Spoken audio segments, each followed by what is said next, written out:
তোমার দেওয়া উপহার কাব্যগ্রন্থ থেকে। লেখার শিরোনাম তুমি আমার অস্তিত্ব। ৯ মাস সশস্ত্র যুদ্ধের পর ১৯৭১ ১৬ই ডিসেম্বর তোমাকে পেয়েছি হে স্বাধীনতা। তাই আমি যেখানে সেখানে দাঁড়িয়ে সগৌরবে বলতে পারি তোমার কথা। তুমি আমার অস্তিত্ব হে স্বাধীনতা। প্রতি ২৬শে মার্চ স্বাধীনতা দিবসে ৯ মাস সশস্ত্র যুদ্ধের নির্মম স্মৃতি নয়নে বাসে। মনে পড়ে যুদ্ধে হারানো মা বোনের কথা, বন্ধুহারা বিরহ ব্যথা। হাজার বিরহ ব্যথার মাঝে মনে আনন্দ জাগে যখন দেখি আকাশে সগৌরবে উড়িতেছে বাতাসে স্বাধীনতা, তোমার লাল সবুজ পতাকা। তুমি আমার অমৃত হে স্বাধীনতা।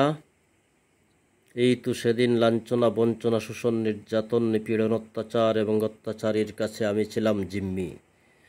সেই সব লাঞ্ছনা বঞ্চনা অত্যাচার এবং অত্যাচারীকে করিয়া অবসান হে স্বাধীনতা। গণতন্ত্রের বলে তুমিই আমাকে করিয়াছ বলিয়ান। তুমি আমাকে দিয়েছ মুক্তি হে স্বাধীনতা। তুমি আমার বাইয়ের ভ্রাতৃত্ব হে স্বাধীনতা।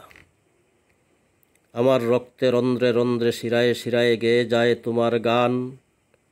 আমার বজ্রকণ্ঠে শুধু তোমার বিজয়ের স্লোগান। তুমি আমার মায়ের মাতৃত্ব হে স্বাধীনতা। তুমি আমার অমৃত হে স্বাধীনতা। তুমি আমার অস্তিত্ব হে স্বাধীনতা। হে স্বাধীনতা, তুমি আমার অমৃত, তুমি আমার অস্তিত্ব, তুমি আমার মায়ের মাতৃত্ব।